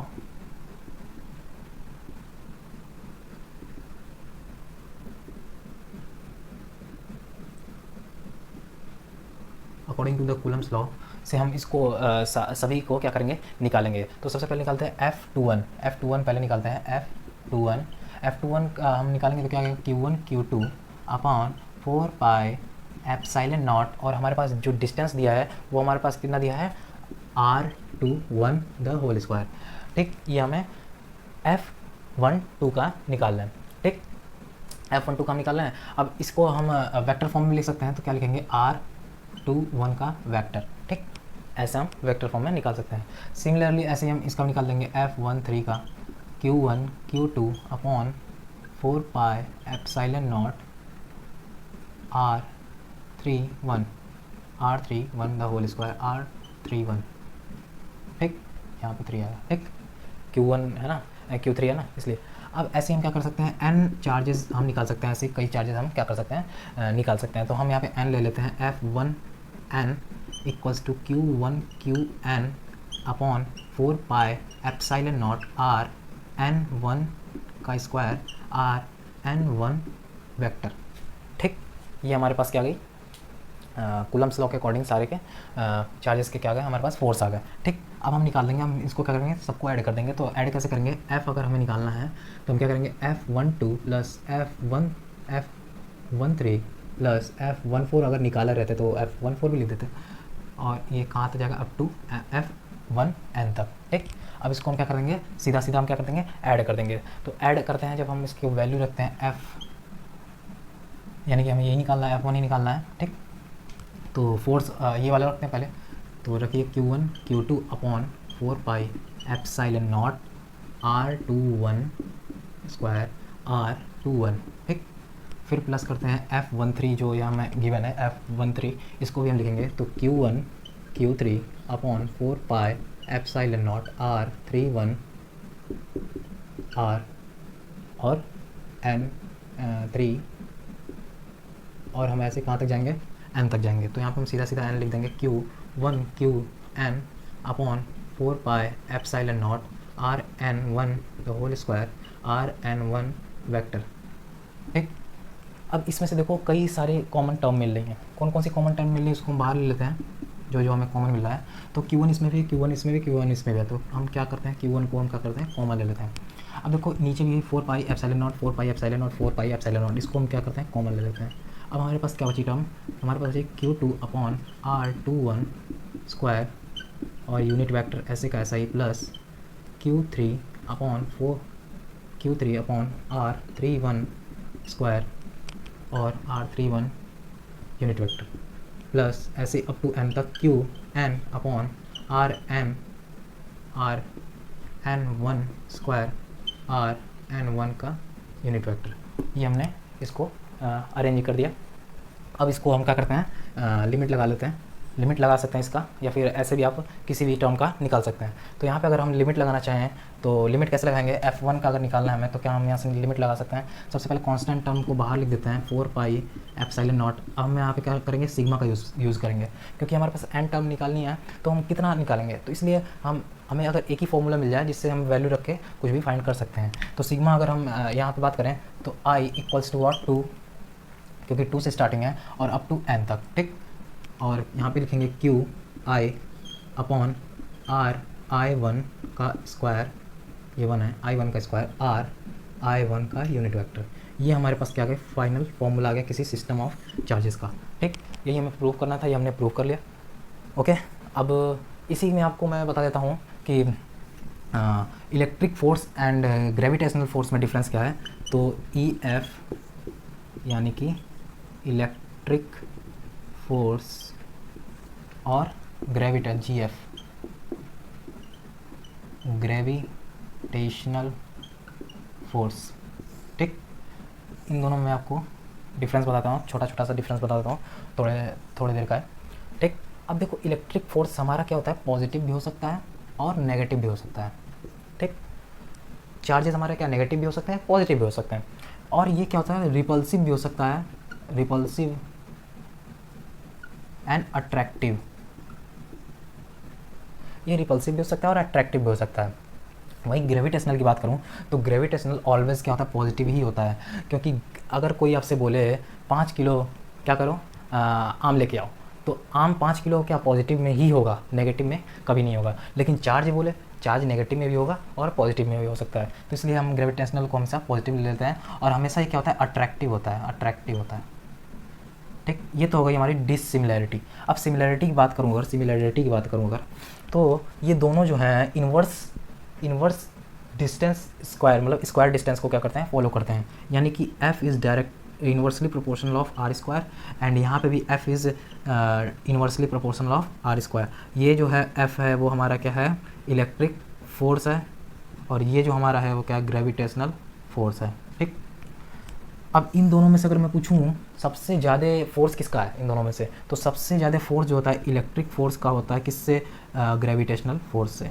तो ये हमारा ये हो गए कुछ सिमिलैरिटी, डिससिमिलैरिटी और कौन इससे ज़्यादा। अब देखते हैं important topic, electric field. Electric field को डिनोट करते हैं कैपिटल ई से। हाँ, इलेक्ट्रिक फील्ड का मतलब क्या होता है, फील्ड से ही आपको मतलब समझ में आता होगा, रीज़न, कितना रीज़न उसके उस चार्ज का कितना रीज़न किसी भी चीज़ को अट्रैक्ट या रिपेल करने के लिए काम में आता है, वही हमारा क्या होता है, इलेक्ट्रिक फील्ड होता है। तो देखो इलेक्ट्रिक फील्ड क्या होता है, it is defined from acting per unit charge. हाँ, ये डिफाइन करता है पर यूनिट चार्ज को। तो इलेक्ट्रिक फील्ड का फॉर्मूला है E is equal to F upon में Q naught. F is what, force, and Q naught is charge. Charge इसको हम टेस्ट चार्ज भी बोल सकते हैं। अब देखो यहाँ पे मैंने एक चार्ज लिया है प्लस क्यू। हाँ, इसका देखो ये रीज़न है, ये क्या है, रीज़न है। इसके अंदर अगर कोई भी मतलब कि आप समझो ये क्या है, एक सोर्स चार्ज है। हाँ, ये हमारा इतना क्या है, रीज़न है। यहाँ पर इलेक्ट्रिक फील्ड बहुत ज़्यादा है, ठीक। अब हमने क्या किया, इलेक्ट्रिक कोई हमारे पास टेस्ट चार्ज है। टेस्ट चार्ज होता है वो बहुत ही स्मॉल होता है, वेरी वेरी स्मॉल होता है, जिसके अंदर इलेक्ट्रिक फील्ड बिल्कुल नहीं होता है, बिल्कुल ही नहीं होता है इलेक्ट्रिक फील्ड। तो इसको मैंने क्या किया, इसके रीजन में लाने की इसको कोशिश किया, मतलब इसको उठा करके यहाँ पे लाने का कोशिश किया। अब इसको जब यहाँ पे लाऊंगा तो ये इसको क्या करेगा, रिपेल करेगा, क्योंकि ये दोनों क्या है, पॉजिटिव है। टेस्ट चार्ज हमेशा क्या होता है, पॉजिटिव होता है, ठीक। ऑलवेज ये क्या होगा, पॉजिटिव होगा। हाँ, तो ये क्या करेगा, इसको रिपेल करेगा, तो ये फोर्स इधर लगेगा। यही हम इसमें फिगर में क्या किया, दिखाया गया है, ठीक। अब देखते हैं कि electric field due to one, सबसे पहले देख लेते हैं इसका एसआई यूनिट क्या होता है, इलेक्ट्रिक फील्ड का एसआई यूनिट क्या होता है। तो एसआई यूनिट फोर्स का हमारा होता है न्यूटन, एंड चार्ज का होता है कूलम। तो यह हो जाएगा क्या, न्यूटन पर कूलम, ठीक। डायमेंशन की बात करें तो फोर्स का हमारा डायमेंशन होता है MLT-2, और अभी मैंने पिछले ही स्लाइड में बताया था आपको कि कूलम का जो डायमेंशन होता है वो होता है 80। तो हम इसको कैसे लिख सकते हैं, MLT-3A-1 की पावर n1, ठीक। अब हम निकालते हैं क्या, electric field due to a point charge. एक पॉइंट चार्ज पे हमें इलेक्ट्रिक फील्ड क्या करनी है, फाइंड करनी है। तो जिस भी पॉइंट पे हमें इलेक्ट्रिक फील्ड मतलब कि फाइंड करनी होगी वहाँ पर हम क्या रख देते हैं, टेस्ट चार्ज रख देते हैं, जिससे कि हमारा इलेक्ट्रिक फील्ड क्या करता है, निकल जाता है। तो देखो जैसे हमारा ये कोई हमारा क्या सोर्स चार्ज है, ठीक, और हमें यहाँ पर पी पॉइंट पर हमें क्या निकालना है, पी पॉइंट पर हमें क्या निकालना है, इलेक्ट्रिक फील्ड फाइंड करना है, ठीक। तो यहाँ पे हमने क्या किया, एक टेस्ट चार्ज रख दिया। अब टेस्ट चार्ज रख दिया तो यहाँ पे इलेक्ट्रिक फील्ड टेस्ट चार्ज की होती नहीं है, तो इसको क्या करेगा, रिपेल करेगा, रिपेल करेगा तो फोर्स इधर जाएगा, ठीक। और इनके बीच में जो मैंने सेपरेशन दे रखी है वो मैंने क्या दे रखी है, आर। आज जो हमने इसको क्या किया गया, सेपरेट किया गया। तो इसको हम करते हैं किससे, अकॉर्डिंग कूलम्स लॉ। अब देखो कूलम्स लॉ में क्या करता है, according to the Coulomb's law. Coulomb's law को आप लोग अच्छे से समझ लीजिएगा, वो हर जगह आपको मतलब कि इंपॉर्टेंट है, मतलब कि हर जगह आपको काम आएगा, ठीक। तो कूलम्स लॉ में क्या कहता है, कूलम्स लॉ में कहता है F is equal to Q. अब यहाँ पे देखो एक हमारे पास है Q और एक है हमारे पास Q नॉट, तो हम दो चार्ज जो लेते थे Q1 और Q2, यहाँ पर लेंगे Q एंड Q नॉट, ठीक, upon 4 pi epsilon not, 4 pi epsilon not, और R जो हमारा है वो हमारा R ऐसे का ऐसा ही रहेगा क्योंकि हमने R ही लिया है, ठीक। ये तो हमें कहता है क्या, कूलम्स लॉ। अब हमें इलेक्ट्रिक फील्ड क्या कहता है, इलेक्ट्रिक फील्ड हमसे क्या कहता है, ई जो होता है, ई वेक्टर है, क्योंकि ये एक वेक्टर क्वांटिटी है, फोर्स है जो हमारा वेक्टर क्वांटिटी है, इस वजह से हमारी इलेक्ट्रिक फील्ड भी क्या होगी, वेक्टर क्वांटिटी ही होगी। तो एफ जो होता है क्यू नॉट। अब यहाँ पे हम क्या कर देंगे, ये हम मान लेते हैं क्या है इक्वेशन फर्स्ट। अब हम क्या करते हैं, इक्वेशन सेकंड में हम फर्स्ट को क्या करते हैं, पुट कर देते हैं। तो करते हैं put equation first in second, ठीक। तो पुट करते हैं E इक्वल्स टू एफ, हमने क्या लिया है, Q not upon 4 pi epsilon not upon what, Q not. ये क्यू नॉट से ये क्यू नॉट कैंसिल, तो हमारे पास जो इलेक्ट्रिक फील्ड निकल के आती है वो हमारे पास क्या आती है, Q upon 4 pi epsilon not, यहाँ पे आर स्क्वायर भी होगा, सॉरी, यहाँ पर आर स्क्वायर, ठीक। तो ये हमारे पास क्या आती है, इलेक्ट्रिक फील्ड आती है। यही हमें प्रूफ करना था, ये हमने क्या किया, प्रूफ करके आपको दिखा दिया। अब एक और चीज़, वेक्टर लगा दीजिएगा। अब एक और चीज़, ये देखो यहाँ पर भी इलेक्ट्रिक फील्ड जो है वो डिस्टेंस के क्या है, इन्वर्सली प्रोपोर्शनल है, और स्क्वायर लॉ भी यहाँ पे भी क्या हो रहा है, फॉलो हो रहा है। तो हम यहाँ पे जो डायग्राम बनाएंगे, मतलब कि ग्राफ जो हम बनाएंगे वो बना सकते हैं क्या, ई वेक्टर और आर वेक्टर, मतलब कि ई बाई आर का हम ग्राफ यहाँ पे ड्रॉ कर सकते हैं। किस लिए, क्योंकि ई जो होता है इन्वर्सली प्रोपोर्शनल होता है आर के, यहाँ पर भी स्क्वायर लॉ क्या होता है, फॉलो होता है, ठीक। और इसको हम ऐसे भी लिख सकते हैं, इसको हम ऐसे भी अगर चाहें तो यहाँ से 4 पाई एप्सिलॉन नॉट को हम के भी लिख सकते हैं, तो के क्यू अपॉन आर स्क्वायर, इस तरह भी हम इसको क्या कर सकते हैं, लिख सकते हैं, ठीक। तो ये हमें प्रूव करना था, ये हमने प्रूव कर दिया। अब अगले स्लाइड में हम करेंगे क्या, electric field in due to a system charge, system of charge. देखते हैं electric field due to a system of charges. इससे पहले हमने इलेक्ट्रिक फील्ड से पहले हमने किया था electric force due to a system of charges. Same to same वही प्रोसेस है, बस यहाँ पे आपका जो क्यू होगा, एक जो होगा क्यू हम क्या करेंगे, इसमें नेगलेक्ट करते हैं, मतलब कि इसमें नहीं आता है वो क्यू, ठीक। इसको मैंने अभी पिछले वीडियो में मतलब कि पिछले स्लाइड में मैंने प्रूव भी किया था। तो देखते हैं क्या कहता है, कंसाइडर अ सिस्टम, मैंने कोई सिस्टम लिया, सिस्टम ऑफ चार्जेस लिया जो कि एन है, हाँ, जैसे मैंने ये लिया Q1 Q2 Q3 and Qn, ये देखो Q1 Q2 और Qn तक मैंने लिया है, और इस जिसका पोजीशन मैंने क्या लिया, R1 R2 and up to Rn, और ये क्या है, रेस्पेक्ट टू ऑफ ओरिजिन है। देखो ये हमारा क्या ओरिजिन है, यहाँ से मैंने Q1 लिया है, Q1 चार्ज लिया है, और यहाँ पे क्या लिया, Q2 लिया। Q1 चार्ज का जो डिस्टेंस मैंने लिया वो है R1 वेक्टर, ठीक, और Q2 का जो डिस्टेंस लिया वो मैंने लिया क्या, R2 वेक्टर। और हमें जो निकालना है टेस्ट चार्ज पे निकालना है, यानी कि Q नॉट पे हमें निकालना है क्या, P मैंने रखा है यहाँ पे, हम यहाँ की यानी कि हमें यहाँ पे इलेक्ट्रिक फील्ड फाइंड करना है, ठीक। तो यहाँ से Q नॉट और Q1 तक की दूरी को हम क्या बोलेंगे, R1P, ठीक, और Q2 और Q नॉट की दूरी को हम क्या बोलेंगे, R2P, ठीक। अब देखो, अब R2 मतलब Q2 जो लगाएगा Q नॉट पे फोर्स, वो इलेक्ट्रिक फोर्स क्या कहलाएगा, E2, क्योंकि 2 लगा रहा है Q नॉट पे, ठीक। तो किसके पे है, electric field due to Q2, ठीक, और फिर 1 लगाएगा तो क्या हो जाएगा, इलेक्ट्रिक फील्ड ड्यू टू 1, ठीक। अब इन दोनों को हम क्या निकालेंगे, रिजल्टेंट निकालेंगे, यानी कि E1 और E2 निकालेंगे, वही हमारा क्या हो जाएगा, EP बोल दो या फिर E बोल दो, ठीक, इसको हम निकालेंगे। तो अभी मैंने इलेक्ट्रिक फील्ड का जो फॉर्मूला बताया था, इलेक्ट्रिक फील्ड जो हमने निकाली थी वो हमारी क्या थी, Q by 4 pi epsilon not R square, यही हमारे पास आया था। अब इसी से हम क्या करेंगे, इसको ड्राइव करेंगे, ठीक, इसी से हम इसको क्या करेंगे, पूरे को ड्राइव करेंगे। तो सबसे पहले हम निकालते हैं क्या, E1 निकालते हैं, यानी कि इस पे E1 हम निकालते हैं तो क्या आता है हमारे पास Q, सबसे पहले Q 4 पाई एप्सिलॉन नॉट। अब देखो यहाँ पे Q1 पे आ रहा है, Q1 R, अब हमारे पास क्या है R1P है डिस्टेंस, ठीक, स्क्वायर। अब हम यूनिट वेक्टर यहाँ पे यूज़ करेंगे, तो यूनिट वेक्टर के लिए हम क्या लगाएंगे R1P, ठीक, यही लगेगा, ये यूनिट वेक्टर होगा। अब ऐसे हम निकालेंगे E2 पे, same to same Q2 upon 4 pi epsilon naught R2P whole square R2P vector, ठीक। अब ऐसे ही हम अप टू n तक निकाल सकते हैं, तो En सीधा ही निकाल देते हैं हम, तो Qn by 4 pi epsilon naught RnP the whole square RnP vector, ठीक। अब इन तीनों को हम क्या करते हैं ऐड कर देते हैं, तो करते हैं तो हमारा क्या निकल जाएगा EP निकल जाएगा, EP हम निकालना था, EP हम निकाल देंगे क्या E1 plus E2 up to En, यही हमें दिया। अब सारे वैल्यू हम यहाँ पे क्या करते हैं पुट कर देते हैं, EP is equal to Q1 4 pi epsilon naught R1P square R1P vector plus फिर से Q2 upon 4 pi epsilon naught R2P square R2P vector, ठीक। अब ऐसे ही Rn तक निकाल देते हैं, RQn upon 4 pi epsilon naught RnP square RnP का वेक्टर, ठीक। ये हम कोई सिस्टम ऑफ चार्जेस का टोटल का निकाल सकते हैं। तो यहाँ से हम जो कॉमन ले सकते हैं कॉमन ले लेते हैं, हमें P का निकालना है, तो देखो आप यहाँ से कॉमन क्या निकल रहा है, ये हमारे पास निकल रहा है 4 pi epsilon not 4 pi epsilon not 4 pi epsilon, तो ले लेते हैं 4 पाई एप्सिलॉन नॉट को हम K लिख सकते हैं, तो मैंने K लिख दिया। अब ब्रैकेट क्लोज करते हैं, तो Q1 upon R1P square R1P vector, ठीक, यही सेम टू सेम। Q2 यहाँ पे आ गया, ये तो बाहर चला गया, तो हमारे पास क्या R2P का स्क्वायर R2P का वेक्टर, ठीक, अप टू n तक, तो Qn upon 4 pi epsilon naught तो बाहर चला गया, तो RnP the whole square RnP का वेक्टर, ठीक ठीक। अब क्लोज ब्रैकेट ओपन ब्रैकेट से क्लोज ब्रैकेट, अब यहाँ पे हम क्या लिमिट लगा सकते हैं, आप इतना भी कर देते हो तभी ठीक है, अगर आप लिमिट लगाना चाहते हो तो लगा सकते हो। क्या लगेगा इसमें लिमिट,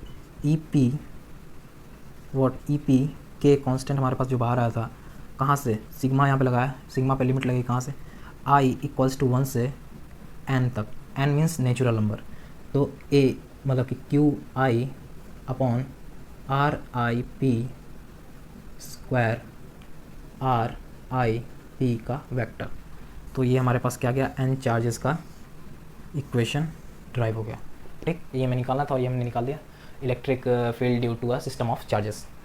तो आइए दोस्तों इस वीडियो का लास्ट टॉपिक करते हैं, क्या है कंटिन्यूस चार्ज डिस्ट्रीब्यूशन। हम चार्ज को कैसे डिस्ट्रीब्यूट कर सकते हैं कंटिन्यूस पैटर्न में, तो हम मेनली तीन तरीके से हम क्या कर सकते हैं चार्ज को डिस्ट्रीब्यूट कर सकते हैं। First is linear charge density, second is surface charge density and third is volume charge density. तो सबसे पहले हम देखते हैं लीनियर चार्ज डेंसिटी क्या होता है। लाइन मतलब कि आपको नाम से पता चलता है क्या, लीनियर कोई लाइन में, तो हमारे पास ये कोई चार्ज है जो कि क्या है किसी लाइन पे, क्या है किसी लाइन पे हमारे पास क्या है चार्ज है, पॉजिटिव चार्ज है, आप यहाँ पे नेगेटिव भी चार्ज ले सकते हो, और इसका जो साइज है वो L है, ठीक। तो लीनियर चार्ज डेंसिटी क्या होती है, चार्ज पर यूनिट लेंथ हमारी क्या होती है, लीनियर चार्ज डेंसिटी होती है, ठीक। इसको हम किससे, लैम्डा से डिनोट करते हैं। तो चार्ज यहाँ पे जितने होंगे और लेंथ जितना होगा वही है, उसको हम क्या कर देंगे डिवाइड कर देंगे, तो हमारी क्या आ जाएगी लीनियर चार्ज डेंसिटी आ जाएगी। तो अब इसका देखते हैं यूनिट क्या होता है। यूनिट हमारा होता है कूलम, चार्ज का हमारा होता है कूलम, और लेंथ का होता है हमारा मीटर। तो कूलम पर मीटर हमारी क्या होती है, इसकी SI यूनिट होती है।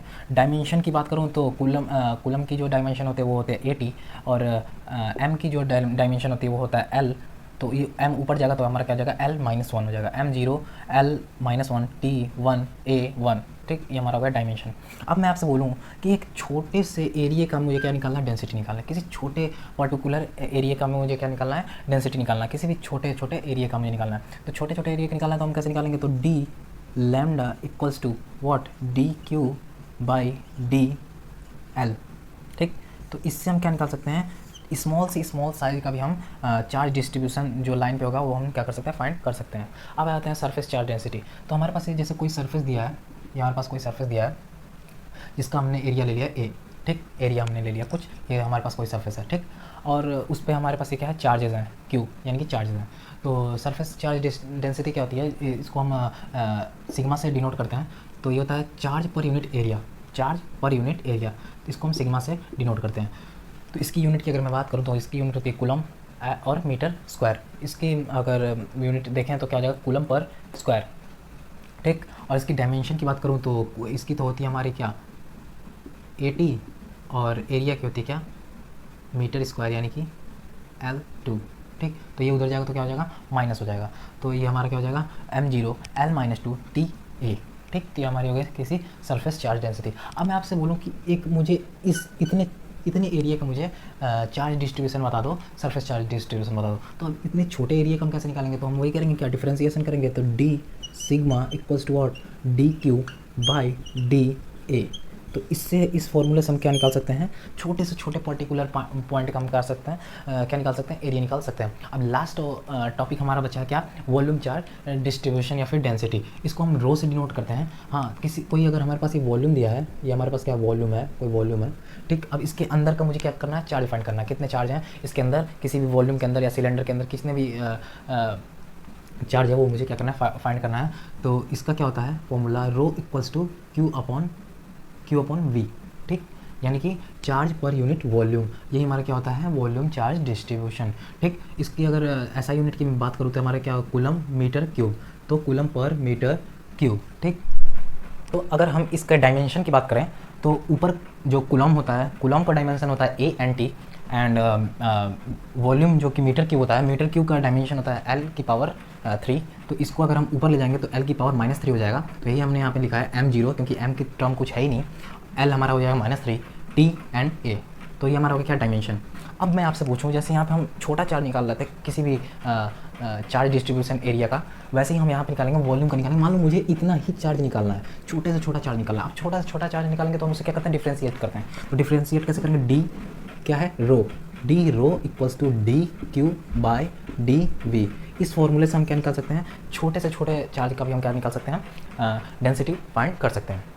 तो ये थी हमारी लास्ट टॉपिक इस वीडियो की। नेक्स्ट वीडियो में हम कई सारे न्यूमेरिकल करेंगे इससे रिलेटेड, और वो न्यूमेरिकल में जो मैं कराऊंगा यहाँ पे वो बहुत इंपॉर्टेंट है आपके बोर्ड एग्जामिनेशन से रिलेटेड क्वेश्चन के लिए आंसर करने के लिए। तो इसलिए इसको ज़रूर करिएगा, और उम्मीद करता हूँ वीडियो आपको पसंद आई होगी। पसंद आई हो तो प्लीज़ लाइक कीजिएगा, कमेंट कीजिएगा, और अपने दोस्तों के साथ ज़रूर शेयर कीजिएगा, ताकि मुझे और भी सब्सक्राइबर मिलते रहें।